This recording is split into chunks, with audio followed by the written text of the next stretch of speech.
Shalom saudara, kita berjumpa lagi hari ini dengan kasih setia Tuhan. 1 Korintus 10 ayat 12 berkata, sebab itu siapa yang menyangka bahwa ia teguh berdiri, hati-hatilah supaya ia jangan jatuh. Nah saudara, sifat manusia itu memang banyak jeleknya ya, karena dosa yang sudah merambah. Ketika kita merasa baik, nyaman, seakan-akan kita berpikir bahwa kita tidak akan pernah jatuh. Saudaraku, siapakah manusia yang paling sulit diajar? Guru, saudara. Siapa yang paling sulit dinasihati? Konselor, atau juga bisa pendeta. Siapakah yang paling sulit diatur? Pemimpin, saudaraku. Karena udah terbiasa memimpin. Siapa yang paling sulit diobati? Dokter. Karena merasa dia tahu sudah, saudaraku.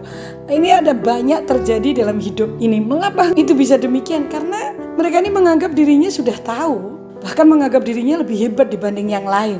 Nah, sikap seperti inilah yang membuat mereka itu tidak mendapatkan hikmat yang baru, saudaraku. Akibatnya tidak akan maju, tidak akan berkembang. Tiap kali kita mengucapkan, saya sudah tahu, sebenarnya kita sedang menutup pintu pembelajaran. Karena merasa sudah tahu itu seperti membuat kita itu tidak tertarik untuk mempelajari hal-hal baru. Padahal jika kita mengembangkan sikap untuk terus mau belajar, hasilnya pasti luar biasa, saudaraku. Nah, faktanya ada seorang atlet yang bisa juara tanpa seorang pelatih. Meski atlet tersebut hebat, bahkan lebih hebat dari pelatihnya. Tetapi seorang atlet harus punya sikap untuk belajar dan menuruti apa yang dikatakan pelatih kepadanya. Jadi saudara sekalian, Amsal juga berkata, jika engkau melihat orang yang menganggap dirinya bijak, harapan bagi orang bebal lebih banyak daripada bagi orang tersebut. Wah saudara, ini benar-benar harus kita pelajari, harus kita pegang.